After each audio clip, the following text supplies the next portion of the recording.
Assalamualaikum warahmatullahi wabarakatuh. Waalaikumsalam warahmatullahi wabarakatuh. Oke, selamat malam semua. Terima kasih telah berada di dalam Gimit ini. Oke, alhamdulillah kita telah beranjak pada minggu ke-16 dan kita telah menyelesaikan beberapa proyek di tiap minggu. Pada minggu ke-12 yaitu untuk jobisnya ada analisis kebutuhan non fungsional dan juga analisis kebutuhan fungsional. Untuk minggu ke-13 yaitu kita membuat BPMN dan UML diagram.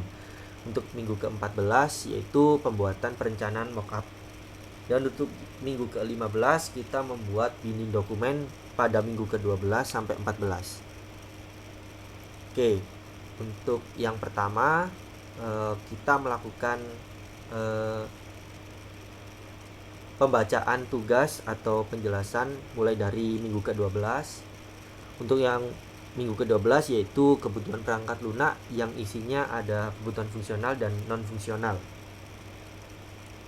Untuk yang pertama, kebutuhan fungsional itu akan dibacakan oleh Mas Ronald.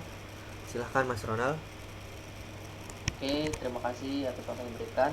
Di sini saya akan menjelaskan terkait kebutuhan fungsional, yang mana pada tabel kebutuhan fungsional ini ada pada KF01 yang mana kebutuhan fungsionalnya itu mengelola data keuangan, aktornya adalah pegawai keuangan dengan prioritas 1, dan untuk mengelola data keuangannya terdiri dari mengedit data keuangan, melihat, menghapus, dan juga menambah data keuangan dengan semua prioritasnya itu adalah 1.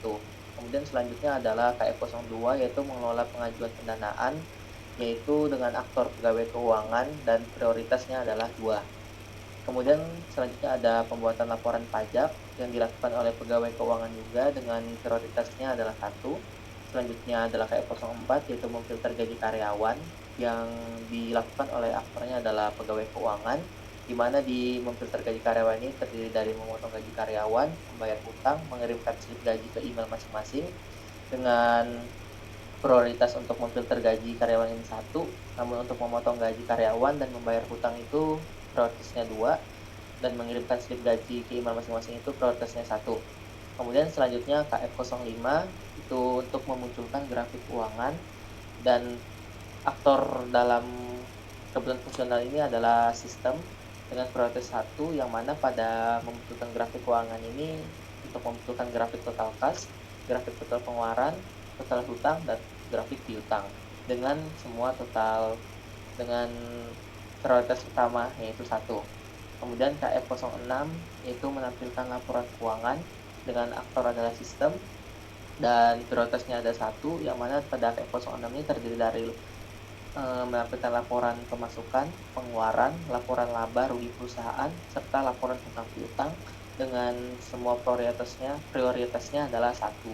Kemudian yang terakhir ada KF07 yaitu melihat data pribadi, yang mana aktor pada melihat data pribadi ini yaitu semua pegawai dengan prioritas kebutuhan adalah 2, yang mana untuk melihat data pribadi ini dengan melihat data keuangan semua pegawai. Oke, itu yang bisa saya jelaskan untuk kebutuhan fungsional. Saya kembalikan ke moderator. Ya, terima kasih kepada Mas Ronald yang telah menjelaskan analisis kebutuhan fungsional. Untuk yang selanjutnya kita akan masuk pada kebutuhan non fungsional yang akan dijelaskan pada Mas Farizal Rahman. Silakan Mas. Ya, baik Mas. Untuk kebutuhan non fungsional sendiri itu ya itu adalah batasan layanan atau fungsi yang ditawarkan sistem seperti batasan waktu, batasan pengembangan proses, standarisasi, dan lain-lain. Kemudian ini adalah kebutuhan non fungsional sistem keuangan sebagai berikut ya. Kemudian di sini kebutuhan non fungsionalnya ada beberapa komponen yaitu reliability, availability, kebutuhan keamanan, kemudian ada maintainability, kemudian ada performance dan atribut dari kualitas perangkat lunak. Di semua komponen ini yang pertama reliability itu ada beberapa perilaku seperti yang ada di layar ini. Jadi reliability, komponen reliability prioritasnya 1, kemudian untuk ya. Kemudian yang kedua yaitu availability, yang bisa dilihat seperti yang ada di layar, prioritasnya 1. Kemudian yang ketiga kebutuhan keamanan ya. Itu perilakunya seperti yang ada di layar. Prioritasnya 1, kemudian untuk yang KNF 07-nya untuk prioritasnya 2. Kemudian untuk komponen yang 4 yaitu maintainability, ada beberapa perilaku ya, prioritasnya 2, kemudian untuk KNF 08-nya 2, kemudian untuk KNF 09-nya 1. Kemudian untuk komponen yang ke-5 ada performance, itu perilaku yang bisa dilihat di layar. Untuk KNF yang ke-10 1, kemudian yang KNF 11 juga 1. Kemudian di sini juga ada beberapa kualifikasi untuk bisa menggunakan aplikasi ini, yaitu untuk perangkat keras komputer ya, itu bisa dilihat di layar. Jadi unit-unit atau perangkat keras yang bisa digunakan untuk bisa menunjang kinerja sistem agar bisa lebih handal digunakan dan selesai dengan waktu yang efisien. Dan untuk di perangkat Android itu juga beberapa aplikasi bisa digunakan dari keterangan ponselnya dan lain-lain. Bisa ya. Untuk versi yang versi yang lebih baru itu justru lebih baik untuk bisa dikerjakan secara efisien. Untuk penjelasan kebutuhan non fungsionalnya sekian dari saya kembalikan ke moderator Mas. Oke, terima kasih kepada Mas Farizal Rahman yang telah menjelaskan tentang kebutuhan non fungsional. Untuk selanjutnya jadi job desk dari minggu ke-12 bisa dikatakan sudah kita selesaikan. Untuk selanjutnya pada minggu ke-13 untuk job desk-nya yaitu pembuatan BPMN diagram dan pembuatan UML diagram. Untuk yang pertama yaitu pembuatan BPMN diagram akan dijelaskan oleh Mas Soibul Fadilah. Silakan Mas. Ya, terima kasih Mas Nusa. Ini akan saya menjelaskan alur dari BPMN. Pertama, pegawai melakukan login, memasukkan ID dan juga password. Nah, terus jika dia bukan dari divisi keuangan, maka dia akan mengakses menu untuk mengakses data kepegawaiannya saja. Tapi jika dia dari divisi keuangan, maka dia akan dapat mengakses menu untuk mengelola data keuangan. Yang pertama ada membuat laporan pajak, di mana nanti dia akan mengambil dari data keuangan, lalu kemudian ditampilkan datanya, lalu kemudian ditampilkan untuk grafiknya. Yang kedua ada kelola data keuangan. Nah, di sini bisa menambah, menghapus dan juga mengedit data yang mana nantinya akan dimasukkan ke database data keuangan. Terus yang ketiga ada membuat laporan keuangan. Nah, di sini ada 3 menu, nantinya bisa ada pilihan untuk menampilkan laporan utang piutang yang mana nanti akan diambil dari database data utang piutang. Terus juga menampilkan laporan laba rugi yang diambil dari database data laba rugi, dan juga menampilkan laporan pemasukan pengeluaran yang diambil dari database pemasukan dan juga pengeluaran. Nah, terus nanti setelah itu melihat membuat laporan keuangannya. Ya, mungkin itu untuk alur dari BPMN. Sekian dari saya kembalikan lagi ke Mas Nusa. Terima kasih. Oke, terima kasih kepada Mas Soibul Fadilah yang telah menjelaskan BPMN. Untuk yang selanjutnya yaitu UML. Untuk UML pertama yaitu use case akan dibacakan atau akan dijelaskan oleh Mas Ronald. Silahkan Mas. Oke, terima kasih Mas Nusa atas waktunya. Di sini saya akan menjelaskan use case diagramnya, di mana pada use case diagram ini terdiri dari 4 aktor, yaitu pegawai divisi keuangan, divisi lain, sistem, dan juga semua pegawai. Untuk pegawai divisi keuangan sendiri memiliki tanggung jawab untuk mengelola data keuangan, membuat laporan pajak, menampilkan laporan keuangan, serta mengelola pendanaan. Kemudian untuk sistem sendiri nanti akan membuat laporan pajak dari inputan dari pegawai divisi keuangan, serta memunculkan grafik keuangan dari data yang didapatkan dari laporan keuangan. Juga akan sistem melakukan filter gaji karyawan. Kemudian untuk divisi lain dapat mengelola pendanaan dan semua pegawai hanya memiliki izin untuk melihat data pribadi mereka pada sistem. Oke, sekian untuk penjelasan use case diagramnya. Saya kembalikan ke moderator. Oke, terima kasih kepada Mas Ronald yang telah menjelaskan UML use case. Untuk selanjutnya memasuki UML activity diagram. Untuk activity diagram yang pertama, mengelola data keuangan, akan dijelaskan oleh Mas Ahmad Muklasin. Silakan Mas. Baik, terima kasih untuk Mas Moderator. Yang pertama ada activity diagram untuk mengelola data keuangan. Pada tampilan pengelolaan data ada pilihan untuk mengedit, menghapus, menambah, serta melihat data keuangan. Dan apabila user memilih mengedit, menghapus, serta menambah, maka user akan ditampilkan ke bagian untuk mengedit data tersebut. Lalu setelah user mengedit data tersebut akan dioper ke database, lalu nanti keluarannya akan notifikasi pengelolaan data sukses. Dan jika user hanya melihat data keuangan, user akan ditampilkan data pemasukan, pengeluaran opsional, pajak, serta gaji. Dan nantinya setelah itu data-data tersebut akan diambil dari database dan ditampilkan sesuai yang diinginkan oleh user. Baik, itu saja yang saya sampaikan. Saya kembalikan ke moderator. Oke, terima kasih kepada Mas Muklas yang telah menjelaskan activity diagram mengelola data keuangan. Untuk yang selanjutnya yaitu activity diagram membuat laporan pajak akan dijelaskan oleh Mas Teddy Hosea. Silakan Mas Teddy. Ya, terima kasih untuk waktunya.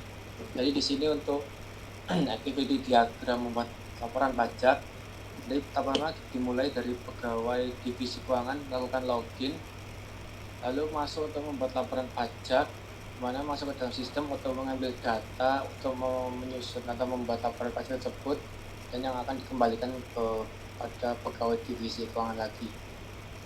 Sekian dari penjelasannya untuk activity diagram ini, saya kembalikan ke moderator. Ya, terima kasih kepada Mas Teddy Hosea yang telah menjelaskan activity diagram pembuatan laporan pajak. Untuk yang selanjutnya memasuki activity diagram memunculkan grafik keuangan yang akan dijelaskan oleh Mas Ahmad Muklasin. Silakan Mas. Baik, terima kasih untuk Mas Nusa yang activity diagram untuk memunculkan grafik keuangan perusahaan. Di sini yang pertama-tama user akan login, lalu user akan ditampilkan beberapa pilihan, yang mana pilihan menampilkan grafik total kas, grafik total pengeluaran, grafik total hutang, grafik total piutang. Dan apabila user mengeklik salah satu dari tampilan data tersebut, user akan ditampilkan sesuai dengan keinginan user tersebut. Dan apabila user tidak ingin menampilkan data-data tersebut, akan kembali lagi ke menu login. Sekian dari saya kembalikan lagi ke Mas Moderator. Terima kasih. Terima kasih kepada Mas Ahmad Muklasin yang telah menjelaskan activity diagram memunculkan grafik keuangan. Untuk yang selanjutnya, activity diagram menampilkan laporan keuangan akan dibacakan atau akan dijelaskan oleh Mas Teddy Hosea. Silakan Mas. Ya, terima kasih untuk mengerti. Jadi di sini untuk activity diagram menampilkan laporan keuangan, ini dimulai dari pegawai divisi keuangan melakukan login. Lalu untuk memilih laporan keuangan, di sini pegawai dapat memilih sistem untuk menampilkan salah satu dari laporan, diantaranya yaitu menampilkan laporan hutang piutang, menampilkan laporan laba rugi perusahaan, menampilkan laporan keuangan, dan menampilkan laporan pemasukan. Sekian dari activity diagram laporan keuangan ini, saya kembalikan kepada moderator. Ya, terima kasih kepada Mas Teddy Yose yang telah membacakan atau telah menjelaskan activity diagram tentang menampilkan laporan keuangan. Untuk selanjutnya, activity diagram memfilter gaji karyawan akan dibacakan atau akan dijelaskan oleh saya sendiri. Untuk activity diagram memfilter gaji karyawan, pertama-tama sistem itu dimulai. Setelah itu, sistem akan mengecek gaji karyawan. Jika karyawan tersebut mempunyai asuransi yang harus dibayar, maka akan masuk ke pengecekan jenis asuransi, apakah asuransi BPJS Ketenagakerjaan atau BPJS Kesehatan. Jika pilihan itu sudah tepat, maka gaji karyawan akan otomatis berkurang untuk pembayaran asuransi tersebut. Nah, jika karyawan tersebut mempunyai hutang, maka gaji karyawan akan berkurang dan hutang tersebut lama-kelamaan akan lunas. Jika karyawan tidak ada hutang, maka akan mengecek di hutang.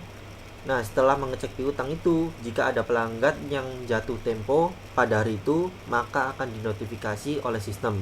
Setelah itu, akan merangkum detail gaji dan kirim slip gaji ke email setiap karyawan.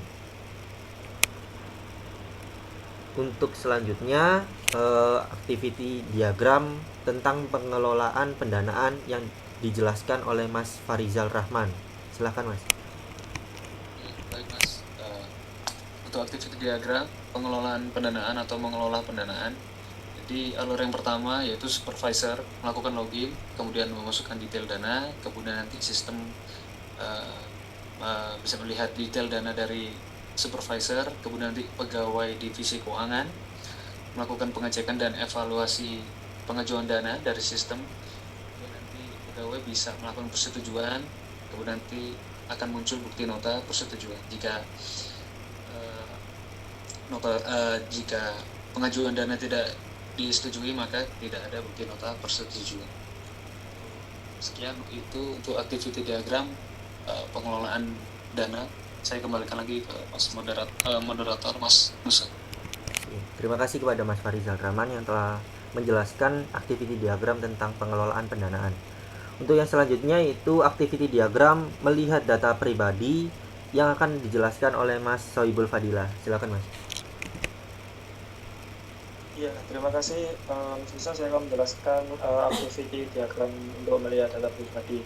Pertama, pegawai melakukan login, kemudian mengakses form data pegawai, lalu akan ditampilkan data keuangan dan juga data kepegawaiannya. Sekian untuk activity diagram dari data pribadi. Saya kembalikan lagi ke Mas Nusa. Terima kasih. Terima kasih kepada Mas Sohibul Fadilah yang telah menjelaskan tentang activity diagram melihat data pribadi. Untuk selanjutnya yaitu UML kelas diagram yang akan dijelaskan oleh Mas Ronald. Silakan, Mas. Oke, terima kasih atas waktu yang diberikan, Mas Nusa. Di sini saya akan menjelaskan terkait kelas diagramnya. Bisa kita lihat untuk kelas diagram ini terdapat beberapa kelas, ada pendanaan, divisi lain, pegawai divisi keuangan, data pegawai, laporan keuangan, plotting grafik, gaji, dan juga sistem. Yang mana pada divisi lain itu memiliki atribut ID, nama, nomor telepon, dan juga alamat, dan memiliki metode untuk melihat. Dan juga pegawai divisi keuangan memiliki atribut ID, nama, nomor telepon, dan alamat. Dan untuk divisi keuangan ini memiliki metode, yaitu dapat melihat, menambahkan, menghapus, dan mengubah data. Di keduanya ini terhubung dengan pendanaan, yang mana di pendanaan itu akan memiliki atribut nomor, nominal, perluan, dan juga jumlah dananya. Kemudian dari divisi lain dan juga pegawai divisi keuangan juga dihubungkan oleh satu kelas, yaitu data pegawai, di mana di data pegawai ini berisikan atribut nomor laporan, nomor grafik, jenis, dan juga gaji. Kemudian ada laporan keuangan yang terhubung dengan data pegawai dan juga sistem, plotting grafik, dan juga gaji. Laporan keuangan sendiri memiliki atribut nomor, jenis keuangan, dan jenis pajak. Untuk plotting grafik ada nomor dan juga keuangan. Kemudian ada gaji yang berisi atribut nomor dan juga jumlah. Kemudian untuk kelas sistemnya memiliki atribut nomor dan juga versi, yang mana metode yang dimiliki oleh kelas sistem yaitu menambahkan, menghapus, mengubah, dan juga menampilkan data. Oke, sekian untuk penjelasan kelas diagram. Saya kembalikan kepada moderator Nusa. Terima kasih. Oke, terima kasih kepada Mas Ronald yang telah menjelaskan activity diagram yang telah menjelaskan UML bagian kelas diagram. Alhamdulillah pada minggu ke-13 untuk job desk-nya bisa dikatakan sudah selesai. Untuk selanjutnya pada minggu ke-14 kita akan membuat perencanaan mockup. Untuk mockup yang pertama yaitu low fidelity yang akan dijelaskan oleh saya sendiri. Jadi low fidelity itu untuk step pertama yaitu ada loading page. Jadi di dalam loading page ini untuk tampilannya terdapat logo dan nama aplikasi kita yaitu sistem keuangan. Untuk selanjutnya ada login page. Jadi setelah melakukan proses loading page tadi, kita akan masuk ke dalam login page dan memasuki akun login yaitu username dan password. Untuk yang selanjutnya setelah melakukan login tadi, kita akan ditunjukkan pada tampilan awal yaitu tampilan dashboard yang di tampilan tersebut menampilkan diagram dan menampilkan sheet laporan keuangan maupun pajak. Untuk selanjutnya untuk tampilan menu data keuangan berarti kita menampilkan data-data keuangan pada tampilan tersebut. Dan data keuangan tersebut bisa kita edit sesuai dengan yang kita inginkan.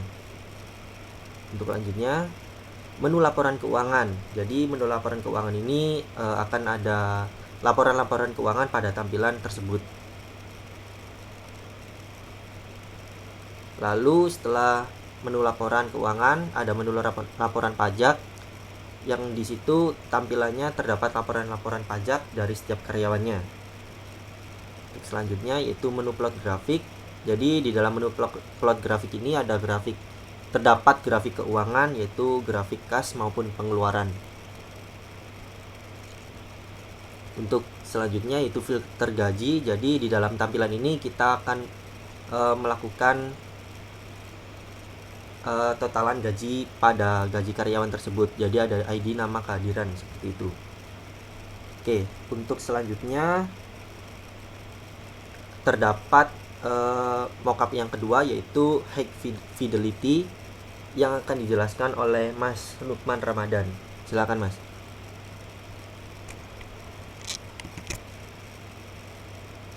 Baik, boleh saya share screen sendiri? Silakan Mas.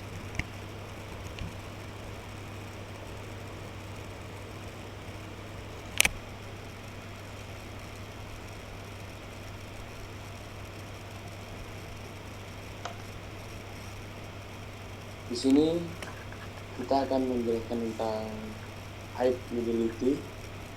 Untuk halaman pertama kita ada loading page di mana tersedia logo dan nama sebuah sistem keuangan yaitu MDB. Lalu ada login page dan juga sign page. Ketika kita sudah memiliki akun, kita masuk melalui email dan password lalu di tampilan dashboard kita akan menemukan grafik yang dimana ada keuangan, gaji, dan pajak. Di menu laporan di sini ada keuangan, di mana akan tampil sebuah pengeluaran dari perusahaan harian, mingguan, bulanan, dan tahunan. Lalu ada pajak, di sini akan menampilkan sebuah pajak per bulannya, pajak ekspor, pajak pertambahan nilai, dan pajak gaji karyawan.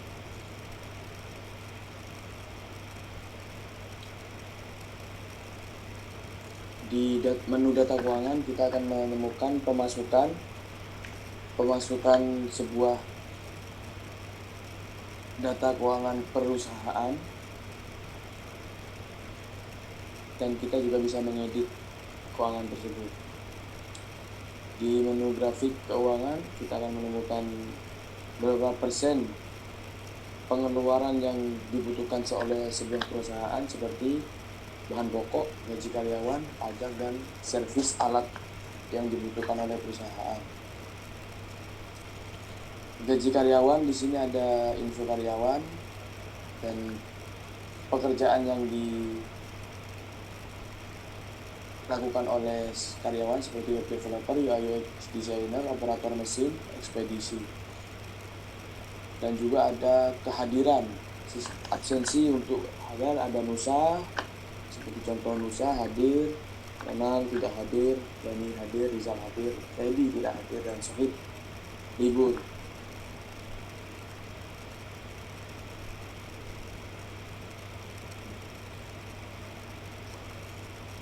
Dan juga ada menu setting di mana ada account, language, dan notification. Di menu profile kita bisa mengetik nama, bio, jenis kelamin, tanggal lahir, dan sekian dari presentasi High Fidelity. Sebelumnya saya akan pasrahkan ke moderator. Oke. Terima kasih kepada Mas Nukman Ramadhani yang telah menjelaskan tentang High Fidelity.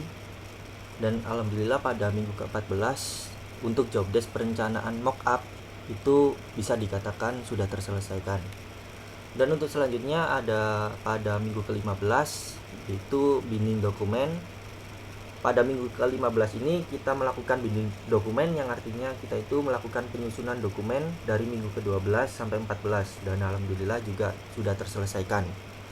Oke, untuk selanjutnya terima kasih kepada teman-teman yang telah berusaha menyelesaikan sebuah proyek ini, yaitu proyek sistem keuangan pada mata kuliah RPPL kelas A. Dan saya ucapkan terima kasih. Selamat malam. Wassalamualaikum warahmatullahi wabarakatuh. Waalaikumsalam warahmatullahi Waalaikumsalam wabarakatuh. warahmatullahi wabarakatuh. Oke.